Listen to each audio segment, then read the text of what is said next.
I'm going to be discussing what I call just a few of the wicked problems that we're all facing in order to make progress. You heard a lot of great progress today.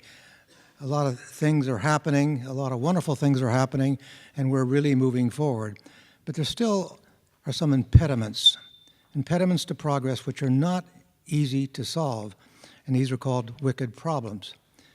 And number one is I would take the position that international treaties of the way we have them now don't really meaningfully address the global issues. I'm also going to say that there's some missing links in communication which is causing a tremendous amount of problems, and this communication problem is two ways, from science to the public and public to the science. The scientists aren't listening to the public in many cases, and the public aren't listening to the scientists in many cases. And why is that? Then I'm going to discuss a really big problem that is sort of overlooked because of the way we have a globalized Earth now, and this is the not an awareness of some of the spillovers from our activities as we trade from one place to another, and there's no mechanism to deal with that very well, and the hidden cost of globalization. And then something everyone talks about, but there's very little movement on, is how are we going to break down the silos that exist at every single level, from local to global. All information is compartmentalized and not exchanged, and these groups are competitive, and it's something which is impeding our progress. And I'm going to talk about one of the taboos. Now, why I say it's a taboo is because in meetings like this, we rarely hear much about it, and yet everything we're talking about is related to population. It has been mentioned, but not focused on. And these are just a sample of the roadblocks that we face. The first part of that, which is in bold, is the sovereignty principle. They have the right to exploit their own resources pursuant to their own environmental policies. And there's something you don't never hear about, is the last part of that clause, and the responsibility to ensure the activities within their jurisdiction or control do not cause damage to the environment of other states or of other areas beyond limits of national jurisdiction. You never hear much about that, and it's a huge issue. So these words have been repeated, but they're, again, the national sovereignty is the backbone. Some people, I think Maurice Strong actually was involved, it was past this time, trying to push to get an Earth Charter where we're now, for the first time, considering, the Earth is a system without political boundaries, as I sort of read that. But this charter, which was brought into the Johannesburg UN conference in 2002, was not taken up. So we still have that San Francisco original statement that that sovereignty is the main principle, and the Earth as a system is not our responsibility. I mean, as nations, we take care of our own goods, and someone else, we don't know who it is, takes care of the Earth as a system. So these wicked problems that problem, number one, is still wicked, and needs a fresh look by nations and strong leaders to make a difference. But I don't know. It's so tough. It's such a tough, wicked problem that it's hard to see how we're going to get beyond that. How can we have negotiations with Earth first rather than national bartering focus? You go to these meetings, and it's a barter, and so you come up at the end with the least common denominator is a solution to this huge environmental problem. Now that's a pretty dire view of what, but that's what I saw. I've been looking at negotiations for throughout my career, and time after time you see this in action. Okay, wicked problem number two is this discourse problem between science and society, and this is the one where I think we're making progress. But still, even today, the public doesn't listen, it looks like, care, or understand, are overwhelmed by the messages of scientists. The climate change issue, and this has been highlighted in the conference earlier today, that we can't depend on international stuff. We've got to just work locally, but that's not the answer, because locally isn't going to solve the problem, the global problem entirely, because each nation would be doing things in a different way. And I say, well, the scientists don't listen, care, understand, or relate to the feedback by scientists. For example, the GMO issue.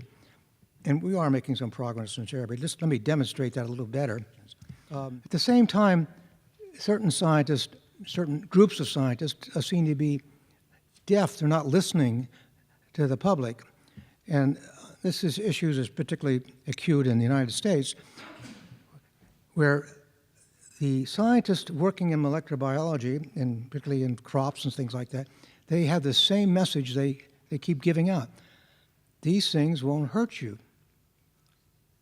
And they have some good side effects. They, foster greater productivity of certain things, and there are other things. They won't hurt you. That's the only message they give out. And they don't want to label things as GMOs, because then people would, play on other fears that they have. So the only message they have: these products won't hurt you. Well, what is the public thinking? Well, gee whiz, we go back. The Royal Society has, I think, a more a good view of this. They say that we've got to have science assessments which tell us what the information is to the public and so forth, but in making decisions, the public opinion must be taken into account throughout. And they take, important to debate these. But in the United States, as they say, GMOs tested for food security and widely used, present no labeling. That's what they are saying. Japan has a better issue. They test for safety, but they also label as GMOs to give public a choice to have it or not. Well, you look at food preferences around the world, and so many food preferences have nothing to do with, is it healthy, is it good for you? It's just what their culture and their history has shown. So why aren't the scientists sort of say, well, maybe there's some reason that some parts of the public don't want GMOs? And you go to certain countries and certain places, and they serve things that you wouldn't get in your country, but they're healthy, they're good for you, but they're just not socially acceptable. Okay, so I think wicked problem number 2 can be summarized by the fact that the science community doesn't consider cultural aspects of the problems they work on, how and why people make the decisions they do. Thus, society isn't listening to their message since they aren't relevant to them. We're beginning to see a big change in this, but still, right today, those issues are there. Now, there's a real change in the science community, and so this problem is going to change really in a big way. And I put this up here, this drumbeat, and the drumbeat is all of a sudden funding agencies at the national, international level are forcing, they're enticing researchers to work in a different way and to have natural and social scientists working together, so some of these barriers will be broken down. And here's just an example from one international organization working in Latin America. Now, we will like to support a proposal from you. If you have excellent science, it's got to be interdisciplinary, integrated between natural and social sciences, has to have a clear communication strategy, capacity building. It's got all these things now in beautiful new packages, and it's just happening sort of overnight. And it's as you say, it's going into all funding agencies. And you heard, some of you, this new program called Future Earth, which is built on these same sorts of things, getting and even more working together with policymakers and funders, and trying to bring the whole structure and community together, increase capacity building. And so there's a big change. And so I think some of these issues that I started out with will be going away. But as our respected, distinguished Professor Doriapa said in a letter, there's still some issues that are going to be have to be overcome to bring this integration together. And these communities work different ways and different viewpoints and have different reward systems for how they do things. So there's there's some rocky roads ahead, but nevertheless, I think we're overcoming the main big problem there.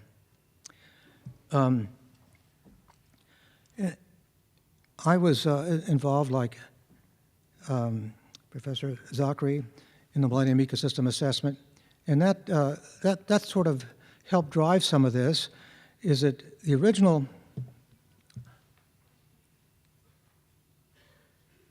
There. This is. I'm very lucky today because most places have a red pointer. I'm red colorblind. I can't see where the pointer is. The traditional way the environmentalists have attacked environmental problems. They look at, what's causing the problem, and how's it impacting our the things that we care about, our biological heritage, and the services it provides. So that was a two-way operation for most of the science for decades. But then starting, I think, with the MA tried to expand that with a framework which brought in the indirect drivers and then also brought human well-being directly into it. The ecologists were working directly on human well-being.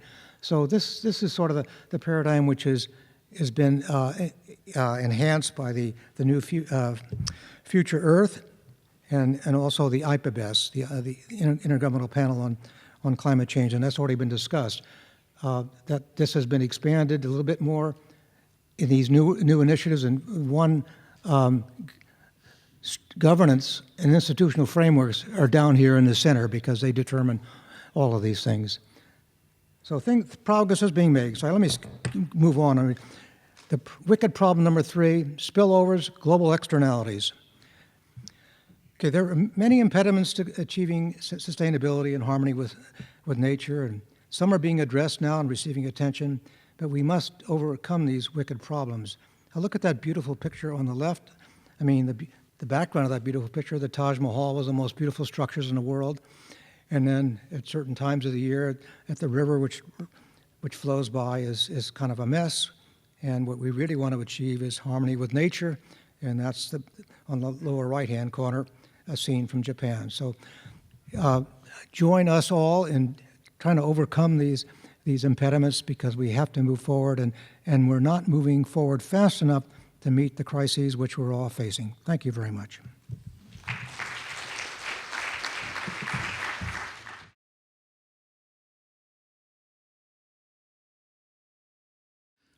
The Amazon, where I work, is a microcosm of this shift, global acceleration. And I think it's a microcosm of the global south as well. The Amazon, I call it a global keystone region. And in part because it has such a global influence on the global water cycle, on the South America water cycle. What we call the flying river of the Amazon has influence on the agriculture of southern Brazil, Argentina, Chile. It's one of the hotspots of biodiversity in the world. It's one of the largest areas of cultural diversity. It has been for 500 years providing resource for the global market. And is one of the key players in the mitigation of global climate change and for its role in terms of the carbon cycle.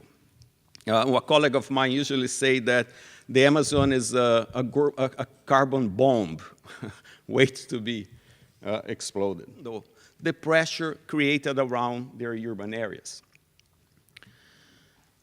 So what's the puzzle here? Why we see many advances and many initiatives and millions of dollars poured into the region, but very inconsistent results? Part of the problem starts here, and I'll work through those problems. There's an emphasis on the environmental dimension of the region, and increasingly an emphasis on the carbon conservation in the region. And usually, most development projects have an emphasis on production and technology. What is not emphasized are the basic capabilities, the basic issues that allow the population to flourish and to build upon their gains in land use systems and in other fronts, to translate those gains into sustained development there. So very rarely you see investment in human capital, in infrastructure and physical capital, in value aggregation, and commercialization, for instance.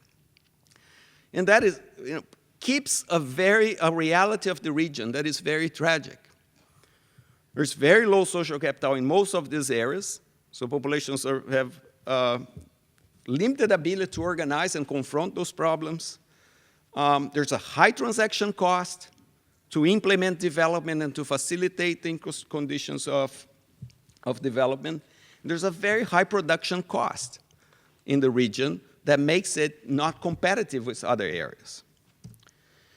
So what I'm going to do here is briefly go through 3 examples in areas that I work, and I'll just pass very fast through those examples, to talk about not only the problem, but to talk about the potential and to show how in these areas we have seen advances, but why those advances do not sustain, and how we can think about changing this trajectory. The first example is one that I've been working for almost 30 years, which is the globalization of the acai palm fruit, which is a process that is started at a local level with local technology. It proved itself viable in a vibrant market.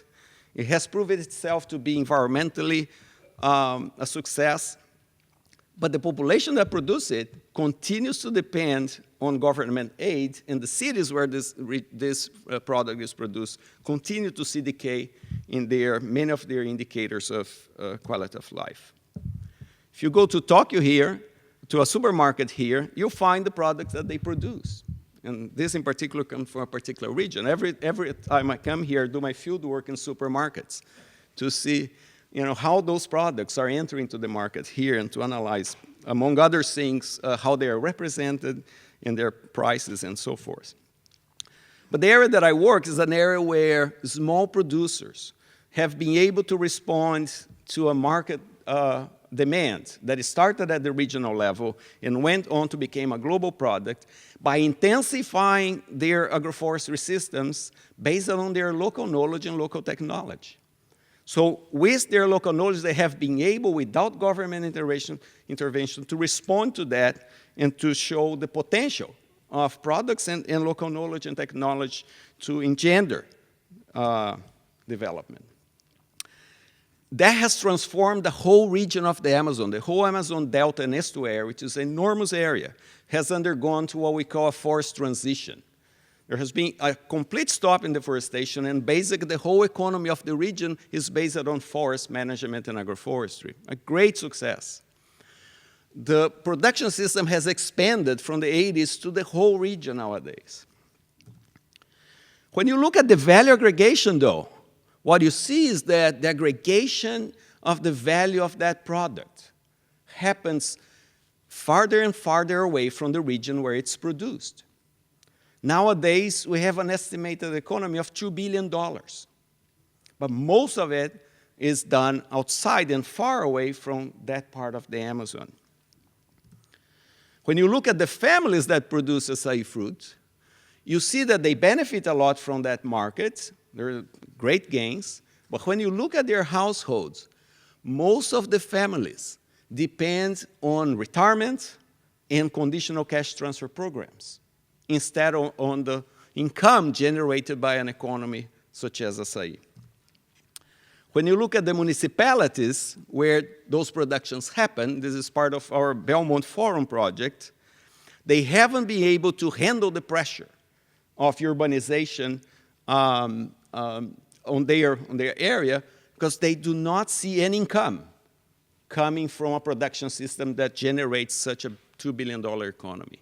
You have a disconnect between an economy that is successful on many grounds, but how it translates into development more broadly. Represents the success of a community of Japanese migrants that came to the region in the 1930s and went through a period to become the leaders, global leaders in the production of black pepper, but based on monocropping. And because of market crash and because of disease, in the 1950s, that economy crashed. And they started a process of developing an Amazonian agriculture based on diverse agroforestry systems receive prize and are widely recognized as the leaders of this new economy in the Amazon. And they did what the other communities didn't do, which is they developed their own value aggregation processing plants.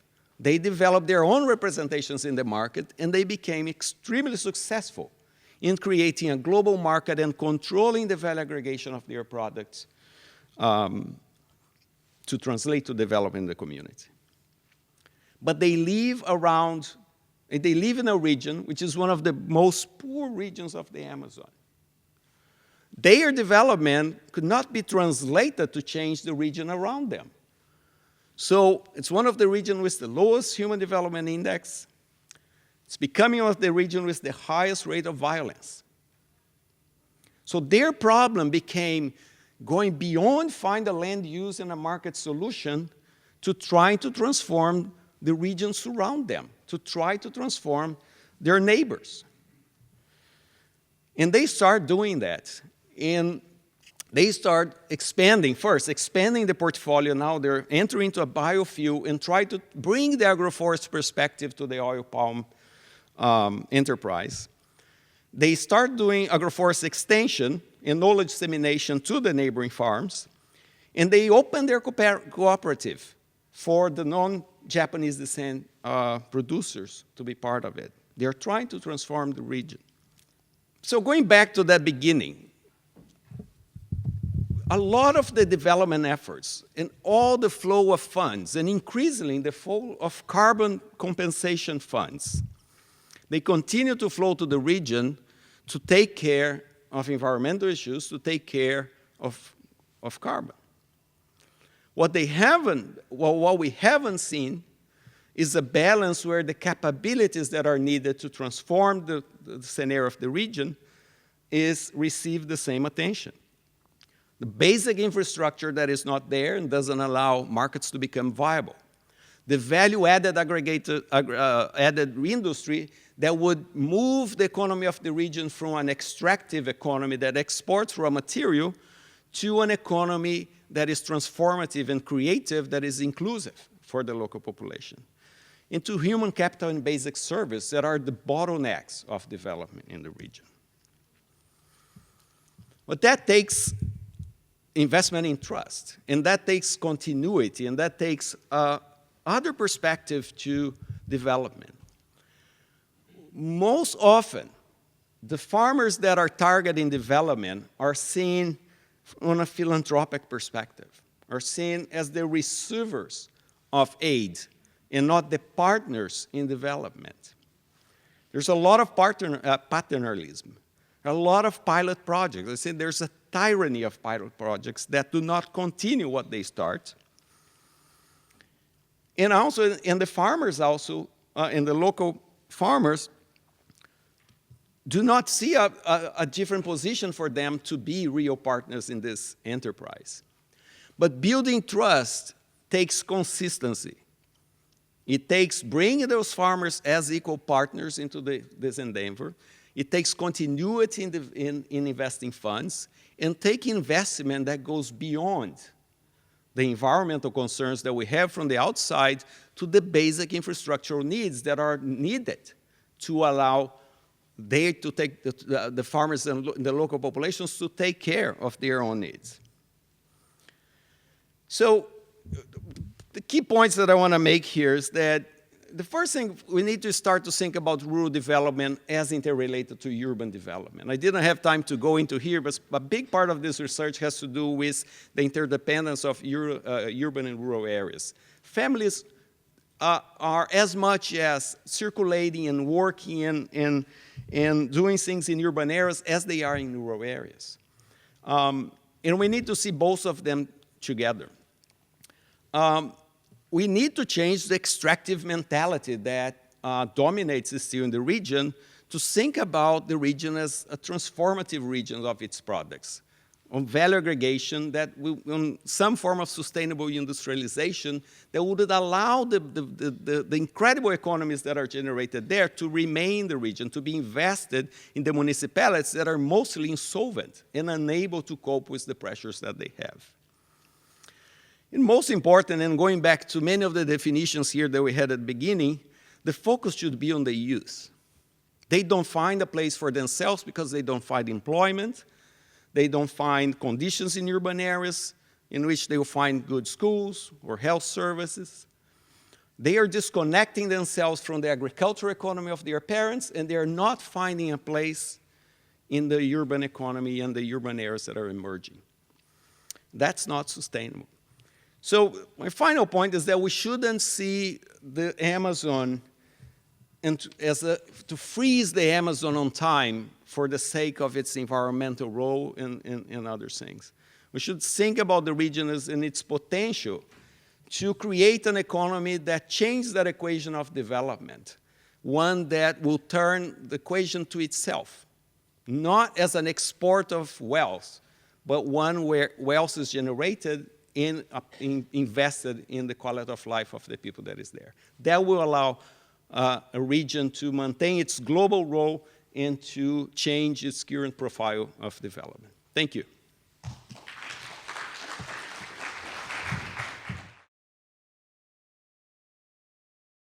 So I believe we have 2 questions to each professor. To the 2 questions first, Professor Mooney.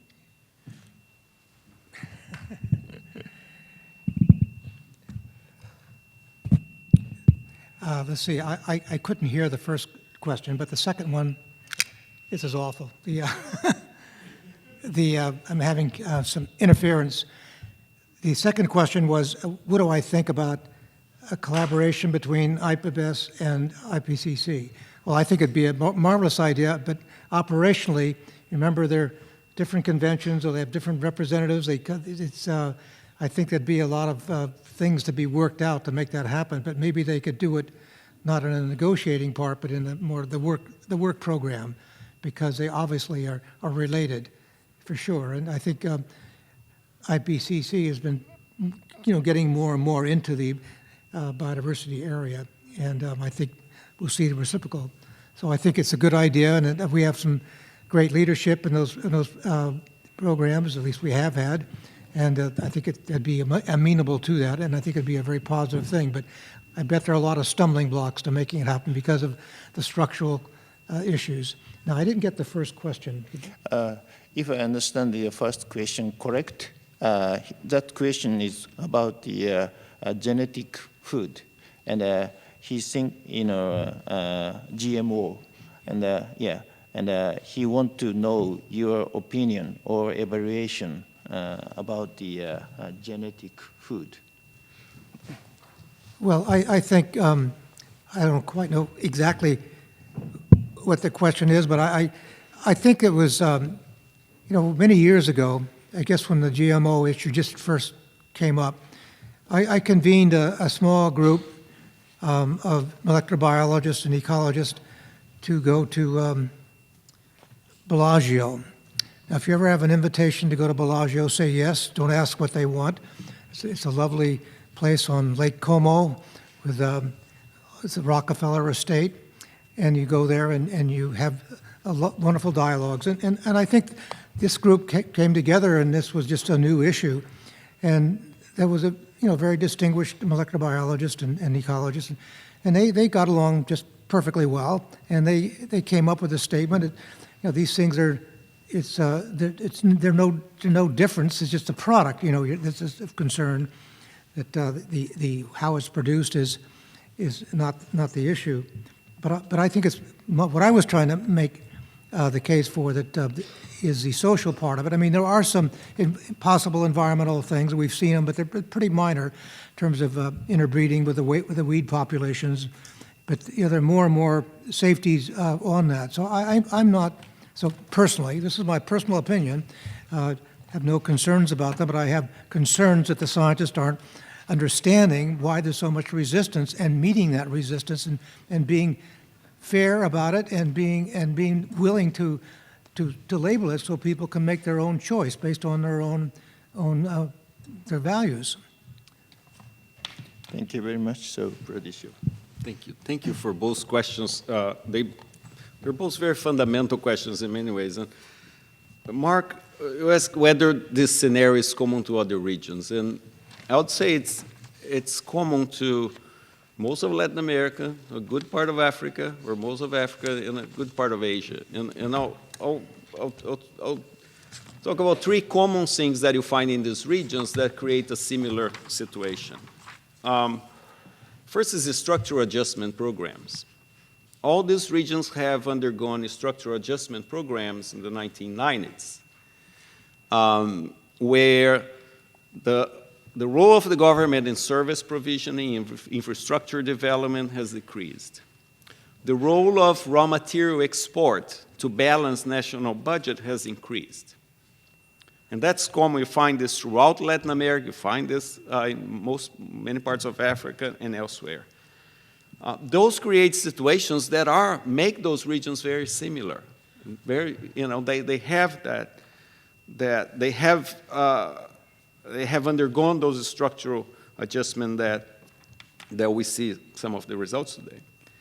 The other thing that is in common is the lack of value aggregation industries in the vicious cycles of low human capital, low infrastructure, and low value aggregation. So the same resource that is worth a cent in some parts of the Amazon is worth 100 times more in other parts of the world. There hasn't been an effort in changing the equation of value aggregation in the region. That's common throughout Latin America. You look at coffee producers in many parts of South America, Central America, they are in a disadvantage compared to the price of the commodity. That is, it's only explained by the lack of attention to the infrastructure that they need to revert that. The other thing that's common is the deficit in services. The growing deficit in service in urban areas. That is common throughout the regions, and part reflect the pressure that they are having, but also the inability of those regions to capture the wealth that is exported along with their resources. So, those are conditions that are common throughout the Global South. So I think the Amazon region represents a microcosm of those problems. Whether the problem is a problem of distant regions, I don't think so. If you ask why the Japanese community succeeded, because what they tried to invest on is on closing those bottlenecks. The first thing they did early on was to create an industry right at their farm gate. Then putting representatives to commercialize their products in southern Brazil and elsewhere and have a strong connection to Japanese agencies and companies and so forth. So they were able to do that. If you go to central Brazil and other parts of Brazil where it's equally distant, you find large-scale soy farms or chicken raisers or beef raisers who fly their products by airplane and they still make a profit out of it because they have the incentives to do that, or they structure the facilities that they have the incentives. So, I think what we're talking about is the common equation that has not allowed the Global South in general to change that paradox of being rich in resources, of having extremely demands from the market, but not be able to capture on those riches. And just to add on that, one of the things that I see, as I said, most municipalities in the Amazon, over 95%, are insolvent. The municipality that I work, it's the second largest municipality in production of acai. The municipality does not receive 1 cent because the fiscal structure and the way the commodity market is structured does not allow that to be captured at that local level and to be reverted into services and education. So many structural problems, basically what I'm saying, that are common not only to the Amazon but other regions. Saito, Saito, I think, raised the key question about the expansion of the acai economy and what are the trade-offs, for instance, in terms of becoming a monocrop or leading other economic activities to be slowed down. That's an important question. I think we need to do a lot of research to do that. Most of the area where most of the economy is still run at small, by smallholders in areas of the floodplain where you have enough topographic variation that creates a variety of microenvironments that, the intensification of, say, in one part is mixed in a landscape of a more diverse landscape. I did an inventory once that on the aggregate, the intensive agroforestry areas had twice the biodiversity of trees than unmanaged areas. But the economy now has moved to a corporate level, and you have many areas that are becoming monocultural, and so therefore those trade-offs would be, more visible. Thank you, Sir Professor. Could I just have an addendum to some of the questions? In terms of IPBES and IPCC working together, I think that could happen. Those processes are out of a different synchrony of where they are in the 5-year cycle. And so it'd be hard to have them working together unless they merge, and that's very unlikely. But they could have sessions to get, exchange of information sessions together, which would, I think, be very, very helpful. In terms of, one thing I didn't mention about the GMOs, and another social problem is all of the UN or international organizations that work on food, their main driver is poverty alleviation. And GMOs aren't interested in that, or quite the opposite, because they don't want the seed to get, they have ways of making sure the seed isn't viable the next time around. And so that's not very good. And so I think that is really one of the downsides of GMO in terms of a large fraction of our world population dependent on local agriculture.